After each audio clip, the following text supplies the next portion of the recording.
So we have a half hour, huh? Yeah. And so like 10 after or so. Yeah, about 10 after, yeah.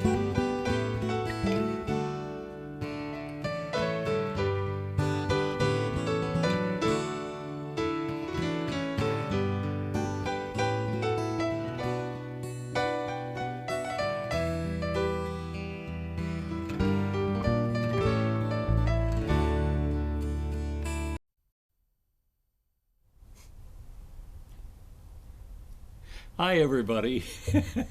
I was sleeping here, just kind of snoring away, thinking, what's going on. We're very happy to have our first district representative with us here. This is your city, your county, by the way. We're recording this on March 11th, 2022. And our first district representative is Joel Kitchens. Joel, welcome to the show. Thanks. Good to see you again. It's really nice to have you here. I guess we'll just bring up a bunch of subjects, and if I don't ask you something, be Okay. sure and let me know. Well, the time always flies by when we do these, so I'm sure we'll when have you're things to talk about. when you're having fun, right? Yeah. Okay. First of all, it seems as though we're coming, hopefully, to the end of the pandemic, or at least maybe it's going down into an endemic. How has that affected your job? How has it affected the state? And obviously, how has it affected the sessions going on with the Assembly and of course the Senate as well in Wisconsin? Well, I mean, like the rest of the world, it's had a dramatic effect. And when this session started, which was a little over a year ago, the vaccine was just starting to come out, and we were still in the depths of the pandemic. So, it really altered how we did the budget and everything. Oddly enough, because there was so much federal money that came into the state, our tax revenues were way up. When they sent checks to everybody, the people go out and spend it, and then the sales tax goes up. So we had a lot more money than we ever expected. When the pandemic first started, we thought, oh my God, it's going to be a disaster for our budget, But as it turned out, we brought in more money than ever. So, right now we have the biggest rainy day fund we've had in our history. Big surplus. And so, of course, there are arguments about what to do about that. But still, it's sort of an artificial economy right now because all that money coming in. So it's really colored everything. And Wisconsin is one of the few states where all that money coming in is under the complete control of the governor. So we don't have any say in it in the legislature. At times, we will pass bills telling him what to do with it, but he doesn't have to do that. Mm-hmm. So sometimes he's done them anyway. But so they're more like a suggestion than right. It kind of puts the pressure on him then, because Sure. if we say, oh, you should spend it on this, and he doesn't, then he kind of looks bad. So that's been kind of the gamesmanship back and forth a little bit. But nonetheless, we really don't have any say over how he spent that. So he's been spending money all over the state with a lot of the grants and stuff. I know Algoma was kind of disappointing. They missed out on a couple of grants that they had applied for, but still there was a lot of money being spread around all over the place. And like I said, we have a big surplus now. So the governor has proposed that we send everybody a check. We have for $150. Right. Everybody would get $150. We're not going to do that. I think that we feel like there can be so many needs in the next budget because they're going to be getting kind of more back to reality that we think it's smarter to wait and do it through the budget. If we can cut taxes, that's great. We've done that pretty consistently, but we want to do it in a well thought out way, not just send money back on a one-time deal. And the schools in particular, they had, most of them had so much money coming in from the federal government, we didn't give them very much in the last budget. But we have to, so the next budget, we're going to have to give them what they should have gotten last time, plus what they should get this time. And with inflation being what it is, they're in for a sizable increase. So I think it's smarter for us to kind of hold on to a lot of that money right now and then use it through the budget process. Mm-hmm. So that's been our approach. Rather than stimulating the economy. Yeah, I mean, the economy is pretty stimulated already, which is, I think, why we have inflation and why we have, our unemployment rate is very, very low now. The big problem is finding workers, and, that's everywhere in the state. You see help wanted signs. Yeah. So we found that to be the case, and I work with real estate, and it's so hard to find places for people to rent, for people to buy. And we're finding that in a lot of cases, people are buying land because they can't find a house to buy. Yeah. Do you find that pretty much throughout your district and from what you hear around the state as well? Yeah, definitely. I think the housing shortage is a big part of the worker shortage that we have. And I think in Door and Kewaunee counties, we see that, that it's, northern Door County is probably the worst case that I'm in the area that I cover, just because you have the pressure from tourism, and if a reasonably priced house goes on sale, it's bought up as a short-term rental, Airbnb or whatever. So, even for the teachers and stuff in that area, it's hard for them to find a reasonably priced, house. So that's a huge problem, and it is part of the worker shortage that we have. Mm-hmm. So. Yeah, it seems like a lot of people are reticent to come into the area because they can't find a place to live. Right. And, maybe they could find something in Green Bay, but, it's a long trip into Algoma or Kewaunee or up into Door County as well. Yeah, definitely. And we've tried to do some things to help with that. We passed some bills to, remove the sales tax on building materials, for instance, and some other things to help the permitting process on building. But, materials are such a shortage of that right now that it's really expensive to build too. So that's not a great answer either. So. Yeah, right. Well, So. we'll follow along. I know some areas are building more rentals, so that's a good thing. Yeah, I think a lot of our local governments are trying to do that, and which is smart. Yeah. I'm glad they are, but Yeah. that's going to be a problem for a while, I think. And here in Algoma, I know that across from Denny's, that there's some reconstruction and some planning going on there too. So Yeah, no, that's great. Our interesting. businesses desperately need the workers. Mm-hmm. So. You bet. How does the budget look? Are you pretty much done with the budget? Are you in the budget session we're done with the still, budget or? now. We actually are out of session now for the rest of this session. So that doesn't mean we're not working still. No, We hear that a lot. no, of course not. But no, I know you're. But we won't be. We're pretty much done making laws unless something, really unforeseen comes along, and we would go back into special session or whatever. But otherwise, we're pretty much done passing bills for the rest of this year, and so. And then once the new year comes after the next election, then we'll start back with the budget process, which is every 2 years. So right now, we're, for me personally, there are a lot of bills that maybe I didn't get done this time, or new ideas that come along. We start working on those, getting them ready for next time. And then you try and get out, and it's a chance to get back and visit with, constituents and stuff like that, do shows like this. So there's always a lot to do, but we won't be doing any more bills. I will say, when we write bills, and I've been pretty successful in writing some bills, and a lot of them have a local flavor to them, I guess. But, I will encourage people, if you see something that's not being done properly by government, where you have an idea, contact our office, because that's where the ideas come from. It's people, just this morning I met with a sheriff's deputy about an issue where they're dealing with sort of mental health with police officers, because that's a stressful job, obviously. And he had a really good idea. So we're going to, we'll be writing a bill to introduce when the new session comes. So yeah, I would like to encourage people that when they have those ideas, contact my office, and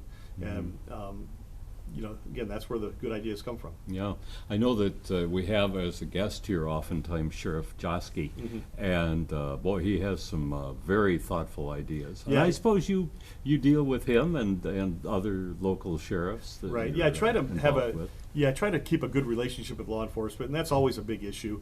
And Sheriff Joski in particular, I have a very close relationship with.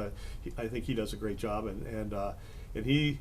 There's no shortage of ideas from him about things we should be doing and stuff. So yeah, we talk quite often. So it sounds like you're busy, even though the legislature is out of session. Right. Yeah. Okay, and you still get paid for that, right? Just joking. Thanks for putting that out. I'm sorry. I'm sorry. You and everyone else. I'm Yeah, sure, it's always been that way though. Where Yeah. in the second year of the session, they ended in the spring, and that's when you're done basically passing bills. But Sure. again, I still have to go to Madison for different committee meetings, and we're writing bills still. So it's not like we're not working anymore. And I'm sure there's a lot of people out there that say, "Oh, phew, they're done writing bills for a Well, while. there are people. There's some truth to that.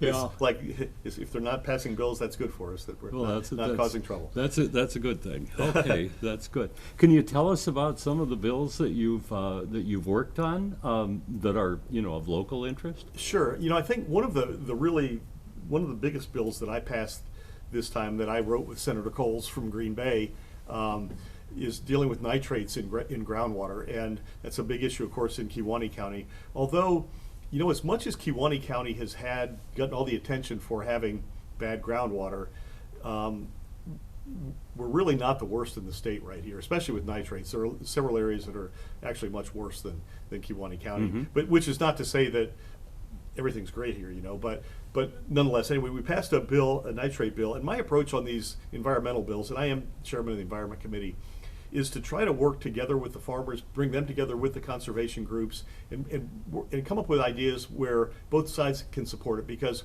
we really need the farmers to buy into these things, right? Just pass regulations and say, oh, you can't do this, that's not the most effective way, because every area is different, the soil's different, the kind of crop, the depth of soil. It's hard to come up with just strict rules that are going to work everywhere. So if the farmers buy into it and they try to improve, and I do think our farmers have really come a long way, that they now realize they have to do something about the problem, because otherwise they're not going to stay in business, right?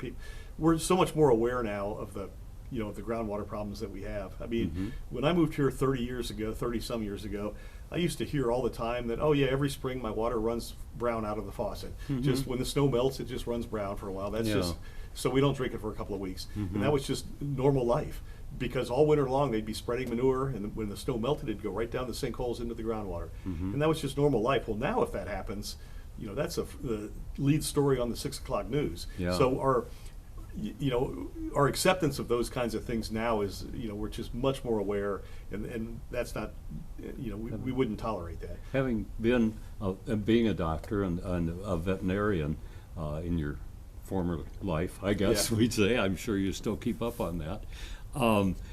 I'm sure you ran into that a lot on farms, and Sure. As you were working with the cows and the horses and that sort of thing. Right, and so I would hear all the stories, and I think it has put me in a good position on these environmental issues, that I do have credibility with the farmers, that I worked with them for a long time, and I've got with the science background, that I'm often able to bridge that between the the environmental groups and the farm groups and bring them together. So this nitrate bill is sort of that thing where we brought the two groups together, and this was the number one priority of the farm groups, was to pass this bill, and the same for the conservation groups. So we're setting up a new pilot program where farmers can try out different practices with nitrates to reduce the nitrates that get into the groundwater, and we'll supply them with grants, because we need to learn more.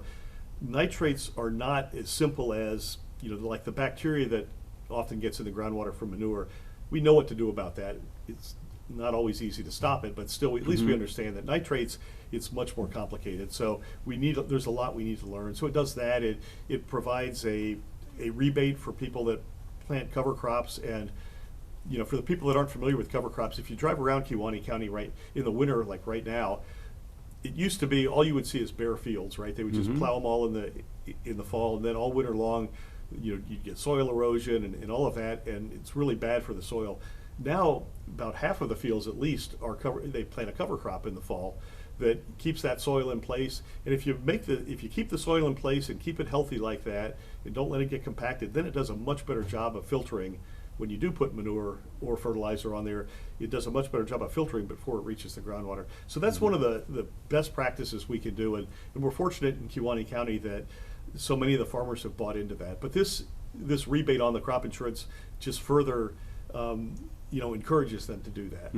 So. We have had some guests on here who have commented that, of course, in years past, we had that everybody was saying, oh my gosh, it's so terrible in Kewaunee County. And now I understand that experts from other areas are coming into Kewaunee County to see what Kewaunee County has done. Yeah. So that's a pretty good sign, I no, think. it really, that's absolutely the truth. In the southwestern part of the state, they did well testing a couple of years ago, and their tests came back worse than Kewaunee County.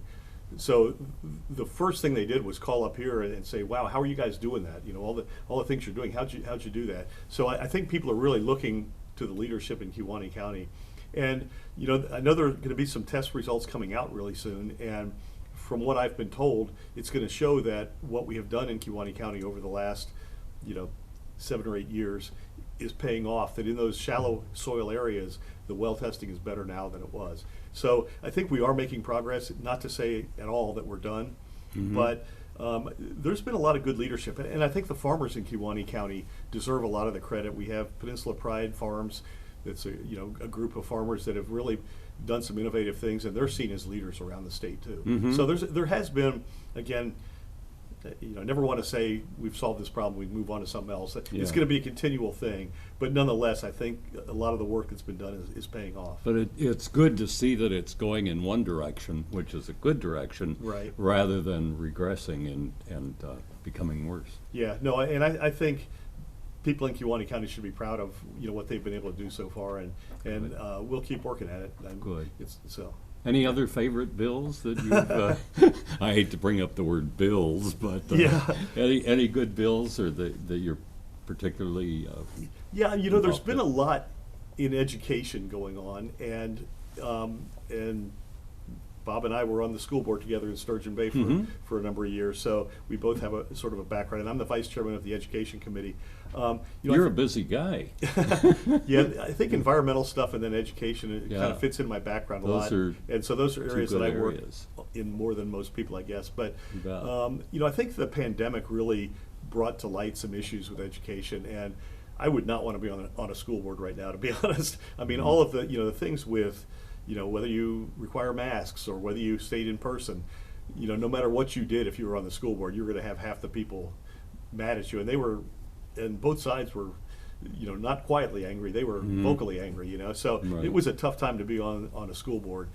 But, you know, and a lot was asked of parents during that time, more than has ever been asked before. So I think a lot came to light on, you know, how involved should parents be and that kind of thing. So there's a lot of debate about that. I think, you know, any teacher will tell you that they want involved parents. I mean, if you have a family that cares about what's going on in school and that kind of thing, your chances of that kid reaching their potential are just so much greater. So, you know, that's there's been a lot of argument about that. You know, you want that fine line where they're involved, they're talking to their kids, they're reading with their kids, but you don't want, you know, but there's some that cross that line and they want to be involved in every single little thing that's going on in the school. So, so anyway, there's a lot of debate, and you know, back to one bill in particular that I worked on that got a lot of attention is, you know, we found that we haven't done a very good job of teaching reading in Wisconsin. You know, the traditional way of teaching reading was phonics, where kids learn the sounds of the words and all of that, and they went to what they call whole language, where if a kid doesn't understand a word, then they're taught to sort of guess what it is, just related to the context around it. And it kind of went in that direction, and I think the science now shows that that's not a very good direction to go.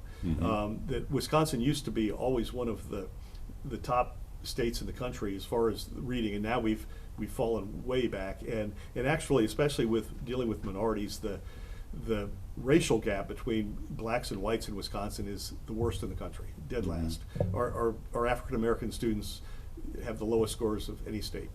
So we need to do a better job of teaching reading, because, you know, you and I think through our school work, we know that if kids don't learn to read, the rest of education, you're really lost. You can't Right. you can't, you know, pick up a book and learn something. And, Right. And it's hard for you to write a resume or anything Yeah. else. I mean, the saying is that in the first 4 years of school, you learn to read, and then the rest of your education, you read to learn.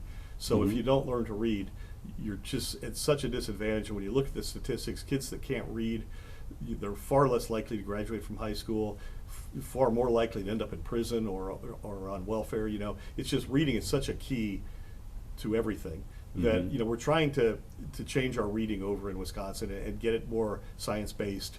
And so that's what this bill dealt with. And part of it is just recognizing those kids early on if they're struggling with reading, because by the time they get to fourth grade, if they're not reading properly, it becomes really, really difficult. And right now in Wisconsin, it's like 60% of our fourth graders are not reading proficiently. You know, so that's not a good sign when you know the results, what that means for the future. And then you throw in the pandemic where, you know, a kid that was in second or third grade and wasn't going to school, and especially if they didn't have really involved parents, I mean, we're going to be paying for that for a long time. Oh, I'm yeah. afraid. Yeah, So. yeah.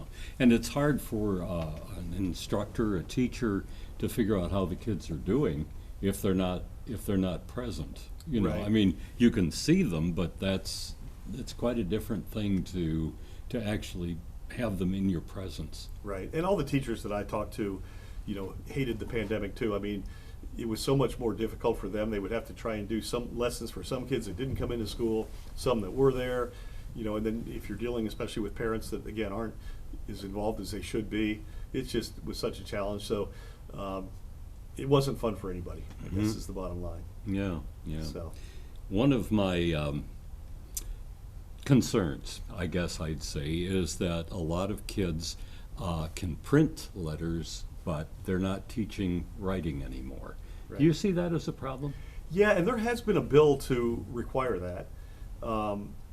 So I'm not sure about the Kewaunee County schools, whether they're teaching it or not. I know in Sturgeon Bay they are teaching it still, but a lot of schools have quit teaching that. I do, you know, to me, maybe I'm old, but it does seem like an important thing. But I mean, nowadays with kids on the computers all the time, you know, you wonder how much they're learning to write, you know, really write properly, especially they're texting where they're not using, they're just, you know, speaking just in little snips and not actually, you know, using real English.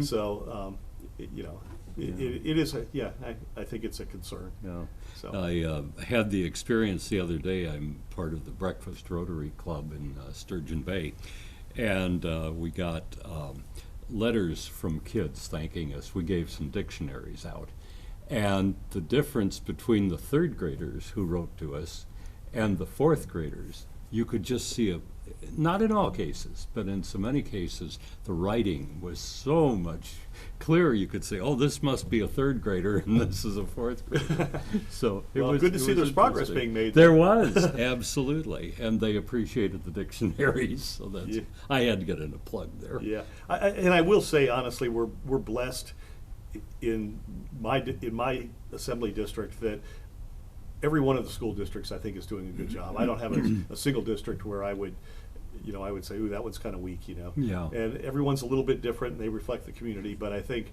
we have very good schools. Yeah. In our area. And I think you and I experienced that being on the school board. We were on Sturgeon Bay.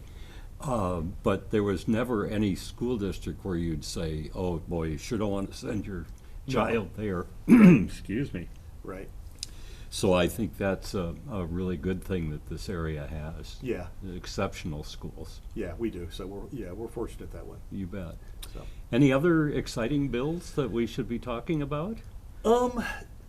Let's see. I'm trying to think what might be, you know, relevant to this area in particular. I mean, one bill that maybe won't excite a lot of people, but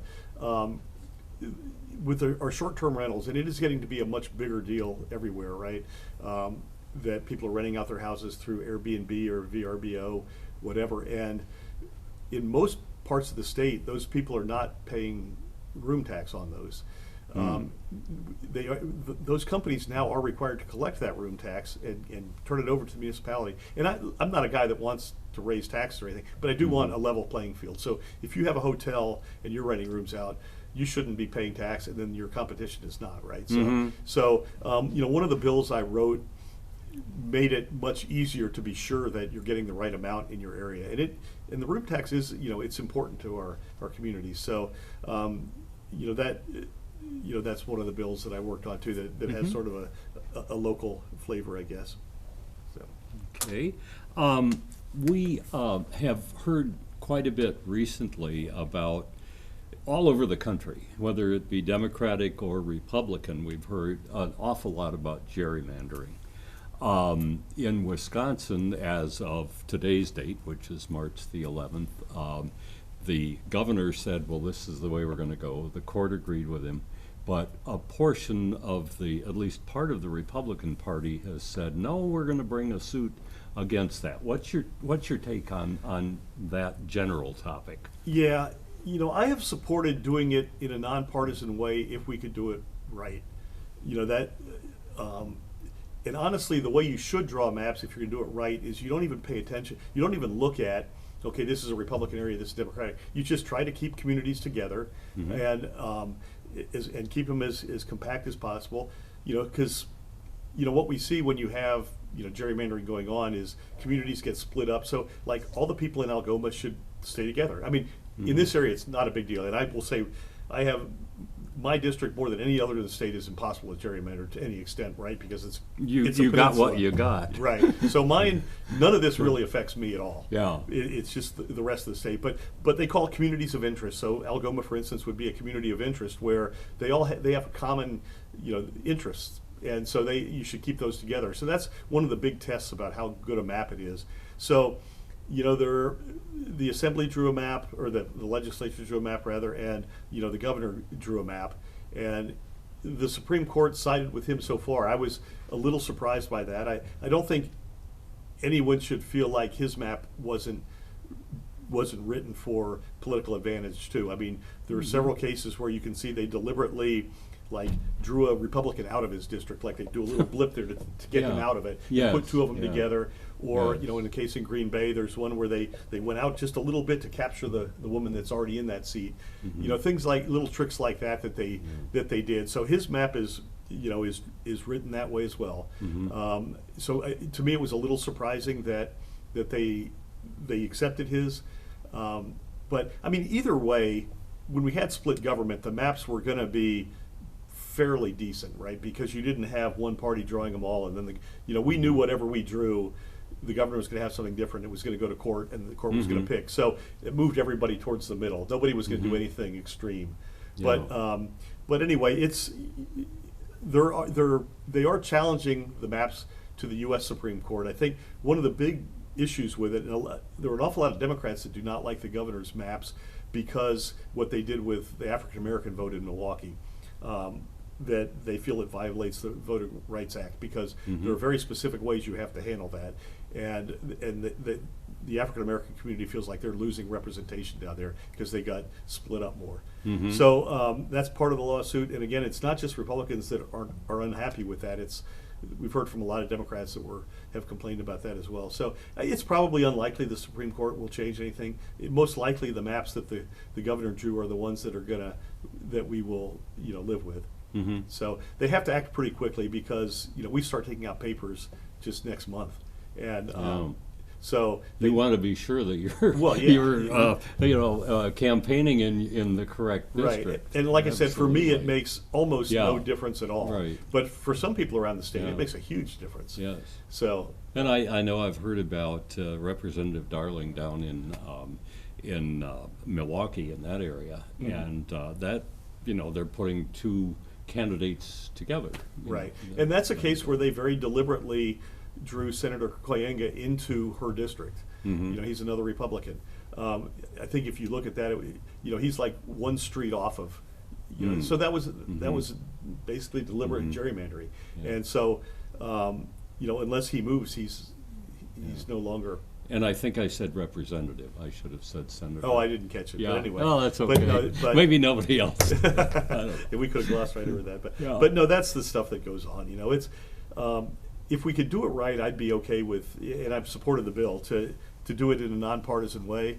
But whichever party is in power, they don't want to change it. So right now they've complained about Republicans gerrymandering. Well, prior to 2010, when that census came out, the Democrats were in charge of everything. And the Republicans were the ones asking for a nonpartisan process, and the Democrats didn't want anything to do with it because they figured out we Yeah. get to draw the maps. Sure. It didn't turn out that way. So it's like, it doesn't matter the party. Whoever's in power wants to keep it, wants to be Yeah. able to draw the maps. It's too bad that everybody can't look ahead to the future and go, Right.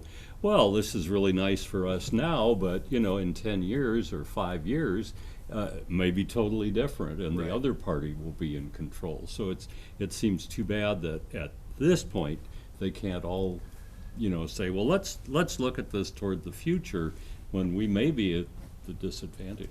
Yeah, I mean, I agree with you. I think that, democracy tends to be very short-sighted, that we don't look ahead at, what's going to be the next generation. I mean, we're doing things right now that are going to affect people 50, 75 years from now, and very often Sure. everybody's just looking at the next election. Yeah, You know. exactly. So I agree with you. Okay. I think we've covered the waterfront, so to speak. Yeah. It's been a very fast half hour. I thank you so much for being with us. Well, thank you. We've been talking with Joel Kitchens, who's the 1st District Assembly person and for the state of Wisconsin. And that's going to do it for our show today. We hope that you'll come back and see us again. We hope you will, Joel, and we hope you will as well. That's going to do it for our program today, Your City, Your County. And we thank you so much for joining us, and we hope you'll come back and see us next time. Take care, everybody. So long.